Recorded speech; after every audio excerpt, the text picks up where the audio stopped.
আসসালামু আলাইকুম সম্মানিত শিক্ষক মণ্ডলী, আজকের ভিডিওতে আমি দেখাবো সরকারি প্রাথমিক বিদ্যালয়ের 2026 সালের আইপিইএমআইএসে এপিএসএস তথ্য কিভাবে হালনাগাদ করবেন সে সম্পর্কে। আর হ্যাঁ, এখানে সবচেয়ে গুরুত্বপূর্ণ বিষয় হচ্ছে শ্রেণী হালনাগাদকরণ, সে সম্পর্কে আজকে আমি বিস্তারিত দেখাচ্ছি। তো আর কথা নয়, চলুন মূল ভিডিওতে দেখি। এজন্য যথারীতি আমি ক্রোম ব্রাউজার ওপেন করেছি এবং এই যে আইপিইএমআইএস আছে এখানে ক্লিক করছি। ক্লিক করে দেখুন প্রথমে যে ওয়েবসাইট আছে আইপিএমএস সিস্টেম, এখানে ক্লিক করছি। ক্লিক করার পর এখান থেকে দেখুন এই যে ডান দিকে সাইন ইন, এখানে ক্লিক করবেন। এরপর এখান থেকে প্রধান শিক্ষক মোবাইল নাম্বার এবং পাসওয়ার্ড দিয়ে সাইন ইনে ক্লিক করছি। ক্লিক করার পর দেখুন আমরা আইপিইএমআইএস এর অভ্যন্তরে প্রবেশ করেছি। এখান থেকে ড্যাশবোর্ড দেখুন, বার্ষিক প্রাথমিক বিদ্যালয় পরিসংখ্যান এপিএসএস 2026 শুরু হয়েছে। এটি জমা দেওয়ার শেষ তারিখ 10 আগস্ট 2026। খুব কম সময়, এই সময়ের মধ্যে আপনাদেরকে এটা জমা দিতে হবে। এজন্য আপনি কি করবেন, এপিএসএস জমা দিন, এখানে ক্লিক করবেন। আমি এখানে ক্লিক করছি। ক্লিক করার সাথে সাথে দেখুন এরকম একটা ইন্টারফেস দেখতে পাবেন। দেখুন এখানে মাত্র 65% তথ্য আছে, এরপর বাকিগুলো আমাকে আপডেট করতে হবে। প্রথমে বিদ্যালয়ের তথ্য, এরপর দেখুন শিক্ষার্থী সংক্রান্ত শ্রেণীভিত্তিক তথ্য, এরপর দেখুন শিক্ষক শিক্ষিকার তথ্য আপনাদেরকে পূরণ করতে হবে। বিদ্যালয়ের তথ্য দেখুন এখানে প্রথমে বিদ্যালয়ের নাম ও ঠিকানা, এটি দেখুন 9-এর মধ্যে 9টি অপশন আমার পূরণ করা আছে, অর্থাৎ সবুজ মার্কটি দেওয়া আছে। আচ্ছা, এরপর দেখুন বিদ্যালয়ের মৌলিক তথ্য 37-এর মধ্যে 36 পূরণ করা, আমার আরেকটি পূরণ করতে হবে। আমি এখানে ক্লিক করছি। ক্লিক করার সাথে দেখুন আমার একটি অপশন পূরণ করতে হবে, একই ক্যাম্পাসে ভবনে একাধিক স্কুল পরিচালিত হয় কি না। ড্রপডাউন মেনুতে ক্লিক করে দেখুন হয় না, এখানে ক্লিক করছি। যেহেতু আমার নাই তাই এটা ক্লিক করছি। ক্লিক করার পর দেখুন বাম দিকে ড্রাফট করুন, এখানে ক্লিক করছি। দেখুন এটা ড্রাফট হলো। এখন দেখুন বিদ্যালয় মৌলিক তথ্য 37-এর মধ্যে 37 আমার পূরণ হয়েছে। তো এভাবে আপনি সবগুলো বিষয় পূরণ করবেন এবং ড্রাফট করবেন সাথে সাথে। তো আমি সবগুলো করব না, তাহলে ভিডিও অনেক লম্বা হয়ে যাবে। আমি গুরুত্বপূর্ণ যেগুলো সেগুলো আপনাদেরকে করে দেখাচ্ছি। এরপর দেখুন নিচে বিদ্যালয় ব্যবস্থাপনা কমিটি এসএমসি, এটা আমি পূরণ করে দেখাবো। এখানে ক্লিক করছি। ক্লিক করার পর এখান থেকে দেখুন বিদ্যালয় এসএমসি গঠিত, ড্রপডাউন মেনুতে ক্লিক করলাম। ক্লিক করার পরে দেখুন হয়েছে, এখানে ক্লিক করছি। এরপর দেখুন এখানে এসএমসি সভাপতির নাম, এখানে নাম দিয়ে দিবেন আপনি, প্রথম যে অপশন আছে নাম। এরপর এসএমসি সভাপতির যোগ্যতা, এখানে ড্রপডাউন মেনুতে ক্লিক করবে। ক্লিক করার পর এখান থেকে আপনি সিলেক্ট করে দেবেন, যেটা যোগ্যতা আছে সেটা আপনি এখান থেকে সিলেক্ট করবেন। দেখুন এলএলবি, আমি এটা সিলেক্ট করলাম। এরপর দেখুন বর্তমানে এসএমসির পুরুষ সদস্য সংখ্যা, এখানে বক্সে ক্লিক করে এখানে পুরুষ সদস্য সংখ্যা দিয়ে দিবেন। শুধু ইংরেজি পূর্ণ সংখ্যা ব্যবহার করুন। দেখুন এখানে ফন্ট আমি বাংলা ছিল, ইংরেজি করে নিলাম। দেখুন 7, এবং নিচের ঘরে দিবেন মহিলা, অর্থাৎ দেখুন 7 এবং 5, 7, 5, 12, এই 12 জন সদস্য বিশিষ্ট ব্যবস্থাপনা কমিটি দেওয়া শেষ। এরপর দেখুন 2025 সালে এসএমসির সভা সংখ্যা, এখানে বক্সে ক্লিক করে সভা সংখ্যা দিয়ে দিবেন। এখানে আমি সংখ্যাটা দিয়ে নিলাম। দেওয়ার পর ড্রাফটও করতে পারেন অথবা পরবর্তী সেকশন, এখানে ক্লিক করবেন। ক্লিক করার পর আবার দেখুন আমরা ড্যাশবোর্ডে এসেছি। এখান থেকে সামাজিক উদ্বুদ্ধকরণ ও পিটিএ সংক্রান্ত তথ্য, এটা আমি পূরণ করে দেখাবো। দেখুন সামাজিক উদ্বুদ্ধকরণ সভা 2025 সালে মার্চ থেকে 2026 সালে ফেব্রুয়ারি পর্যন্ত সমাবেশের সংখ্যা, এখানে ক্লিক করে আপনি সংখ্যাটা ইংলিশে দিয়ে দিবেন। অভিভাবক সমাবেশের সংখ্যা, উঠান বৈঠক সংখ্যা, এরপর আছে দেখুন র্যালি সংখ্যা, এরপর আছে হোম ভিজিট সংখ্যা, শিক্ষক অভিভাবক সমিতি পিটিএ আছে কিনা, আছে। এরপর দেখুন 2025 সালে পিটিএ সভার সংখ্যা দেওয়ার পর এই ড্রাফটে ক্লিক করবেন। এরপর দেখুন অভর্তিকৃত এবং ঝরে পড়া শিশু তথ্য, এগুলো আপনি ক্লিক করে এগুলো আপনি বসিয়ে দিয়ে দিবেন। আমি এখন দেখাচ্ছি সবচেয়ে গুরুত্বপূর্ণ যে বিষয়টা, দেখুন শিক্ষার্থী সংক্রান্ত শ্রেণীভিত্তিক তথ্য। আমি প্রথমে দেখাচ্ছি প্রথম শ্রেণী, এখানে ক্লিক করছি। ক্লিক করার পর দেখুন এখানে মোট শিক্ষার্থী সংখ্যা 2025 সালের ডিসেম্বর ও 2026 সালে 28 ফেব্রুয়ারি পর্যন্ত ভর্তি হাজিরা রেজিস্টার দেখে তথ্য দিয়ে দেখুন 2025 সালে তথ্য আছে। এখন আমি 2026 সালের তথ্য দেব, এই তথ্যটি অবশ্যই দিতে হবে। এই বক্সে আমি ক্লিক করছি। ক্লিক করে বালক কয়জন 2026 সালে ভর্তিকৃত সেটা আমি এখানে লিখব, এবং বালিকা পরে বাইরে একটা ক্লিক করব ফাঁকা জায়গায়। দেখুন মোট হয়ে গেল। এরপর দেখুন শাখাভিত্তিক তথ্য, আপনাদের এখানে বালক বালিকা আলাদা শাখা আছে কিনা, থাকলে দিবেন বালকের ঘরে বালক, বালিকা ঘরে বালিকা। যেহেতু আমাদের একত্র ক্লাস হয় যৌথভাবে, তাই আমি যৌথর মধ্যে মোট শিক্ষার্থী সংখ্যা লিখে দিব, পরে বাইরে একটা ক্লিক করে দিব, আর এইদিকে 0 দিয়ে দিবেন বালক বালিকার মধ্যে। এরপর দেখুন জন্মসাল ভিত্তিক ভর্তিকৃত শিক্ষার্থীর সংখ্যা, আমরা জানি 5+ হচ্ছে শিশু শ্রেণী, 6+ হচ্ছে 1। যারা প্রমোশন পেয়েছে তারা প্রথম শ্রেণী 6+ ঘরে বসবে, আর যারা রিপিটার আছে তাদের বয়স হচ্ছে 7+, তারা 7+ ঘরে বসবে। দেখুন আমি রিপিটার সংখ্যা আগে বসিয়ে নিচ্ছি, রিপিটার বালক বসালাম এবং রিপিটার বালিকার সংখ্যা বসালাম। পর বাইরে একটা ক্লিক করলাম, দেখুন মোট হলো। এখন আমি নিয়মিত প্রমোশন পেয়েছে বালক কয়জন সেটা আমি লিখব। আর এখানে রিপিটার এবং নিয়মিত বালক মিলে যেন মোট বালকের সংখ্যার সমান হয়। দেখুন আমার সমান হলো, এই জন্য দেখুন লাল লেখা উঠে গিয়েছে। দেখুন আমি এখানে বালিকার সংখ্যাও দিয়ে দিলাম।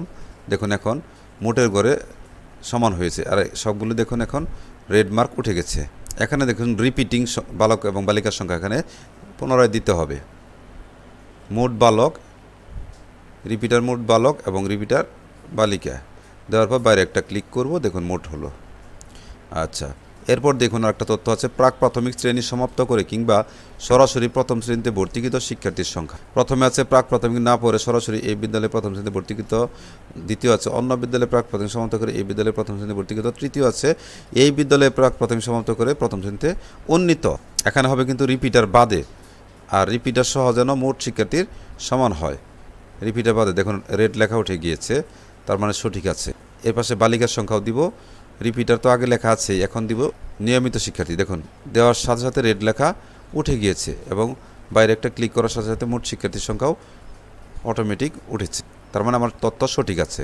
এরপর দেখুন ভর্তিকৃত উপজাতি / ক্ষুদ্র নৃগোষ্ঠী শিক্ষার্থীর মোট সংখ্যা। আপনার যদি এ ধরনের কোনো শিক্ষার্থী থেকে থাকে তাহলে এখানে আপনি তথ্যটা দিয়ে দিবেন। যেহেতু আমার এখানে এ ধরনের কোনো শিক্ষার্থী নেই, তা আমি এখানে দিচ্ছি না। এরপর দেখুন ভর্তিকৃত বিশেষ চাহিদা সম্পন্ন শিক্ষার্থীর মোট সংখ্যা। এখানে দেখুন বিশেষ চাহিদা সম্পন্ন যে ক্যাটাগরি আছে সেই ঘরে আপনি সংখ্যাটা লিখবেন।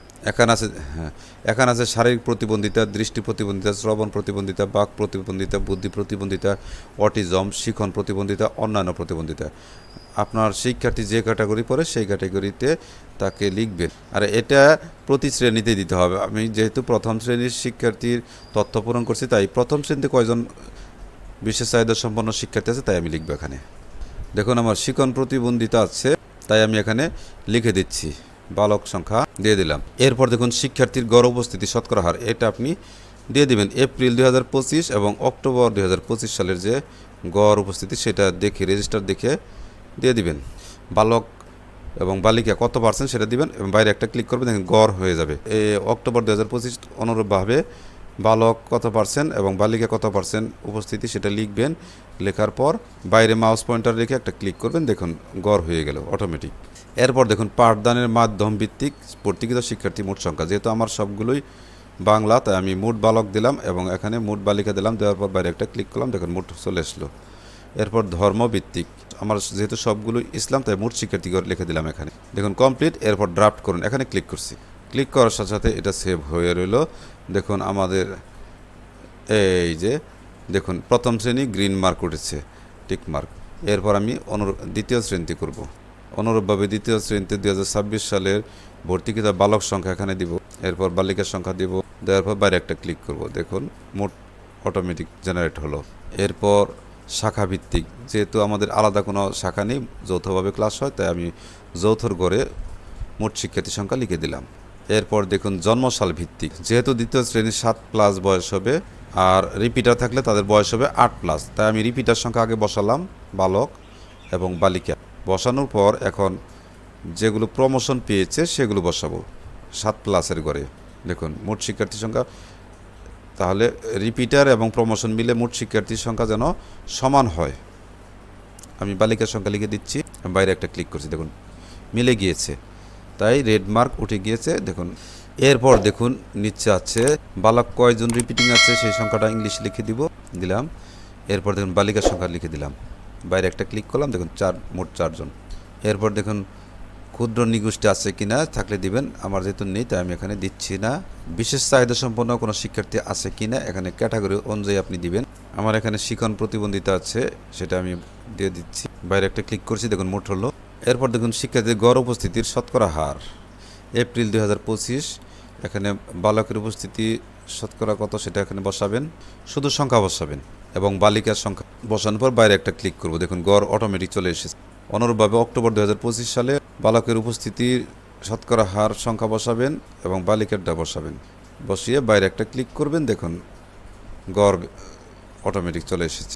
এরপর পাঠদানের মাধ্যম ভিত্তিক ভর্তিকৃত শিক্ষার্থীর মোট সংখ্যা, যেহেতু আমার এগুলো সবগুলোই বাংলা মাধ্যম, তাই এখানে বালকের ঘরে মোট বালক সংখ্যা লিখে দিচ্ছি এবং বালিকার ঘরে মোট বালিকার সংখ্যা লিখে দিয়ে বাইরে একটা ক্লিক করছি, দেখুন মোট শিক্ষার্থী হচ্ছে। এরপর স্ক্রল করে নিচে যাচ্ছি ধর্মভিত্তিক, যেহেতু আমার সবগুলো শিক্ষার্থী ইসলাম ধর্ম অনুসারী, তাই এখানে আমি মোট শিক্ষার্থীর সংখ্যা লিখে দিচ্ছি ইংলিশে। কমপ্লিট। দেখো এরপর নিচে দেখুন বাম দিকে আছে ড্রাফট করুন, ক্লিক করছি, ক্লিক। দেখুন আমার 69% অগ্রগতি হয়েছে। এভাবে আপনি তৃতীয়, চতুর্থ, পঞ্চম শ্রেণীটা করবেন। আমি সেগুলো আর করছি না, এই দ্বিতীয় শ্রেণী অনুরূপভাবে আপনারা করবেন। দেখুন আমার 97% কমপ্লিট। এখন আমি দেখাচ্ছি শিক্ষক শিক্ষিকার তথ্য।